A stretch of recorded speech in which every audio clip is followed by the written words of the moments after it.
Hello, teachers. Thanks for joining me today. I want to start by telling you how much I appreciate you taking the time to come and learn some new things with me. Today, we are going to be looking at Google Forms quiz, and you should have already taken the example quiz. So let's go through it a little bit here and look at all the things that you saw. Multiple choice questions are, in my opinion, the best thing to do on a Google Forms quiz. You can see that there's lots of different ways you can use a multiple choice question.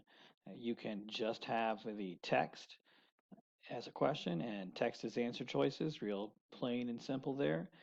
You can mix it up by throwing in a picture as a part of your question. You can ask a question text and add a picture. You can use this if you needed to include something like a map or a chart or a graph or whatever, and you're asking a questions about that. Also, you can have or pictures as part of the answer choices. So you can have pictures in the question and pictures in the answer choices. With a multiple choice question, it's super simple to pick the correct answer on the answer key and have this graded easily. If you need to use a reading passage for part of your quiz, what you want to do is take a screen clip of the reading passage, save it as an image, and you'll upload it to a question as an image.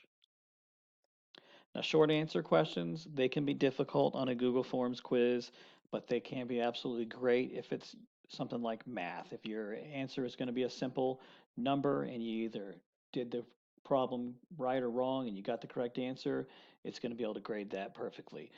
However, if you're trying to ask an open-ended question, then a short answer question is going to be really difficult to have graded automatically because if it's not 100% perfect according to the answer key, it's going to count it wrong. You can see on the question from the example quiz, what country do we live in?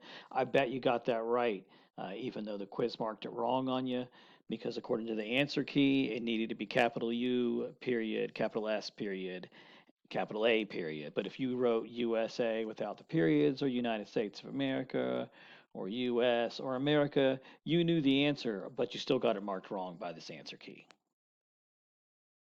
You can also do paragraph answers for things like an essay question, any kind of response question. What I do is zero weight these, just like on the short answer, I'll zero weight that, zero weight the paragraph answer, and go back and manually grade those. That way the quiz does not grade those when it's going through on its own.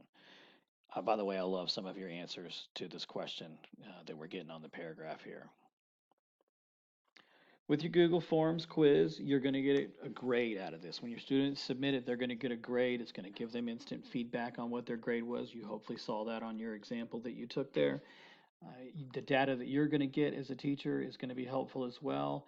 If we look at the summary here, you're going to start off with a chart to tell you what everyone's scores were, what the average score, where everybody fell on the range of scores. It's going to flag frequently missed questions for you, and you can see that what country do we live in question was flagged for us because 1 out of 13 people in this go around has gotten that one correct since I last reset the data on this.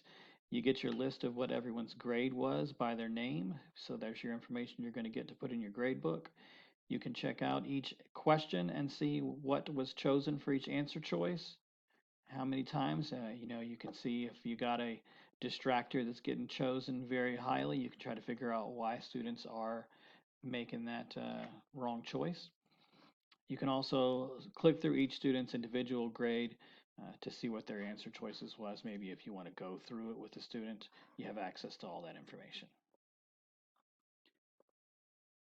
I appreciate you taking the time to learn about Google Forms quizzes with me. If you decide this is something you want to try for your classroom and you want to create one of your own, if you go to edtechmrbrown.com, go to training sessions, and then scroll down to create a Google Forms quiz, you will land on a page here that has a screencast that walks you through all the steps of creating the quiz, adding the question, setting up the answer key, and assigning it to your students. Everything you need to know to get this going in class. Again, thank you very much for your time and trying to learn something new. I appreciate you.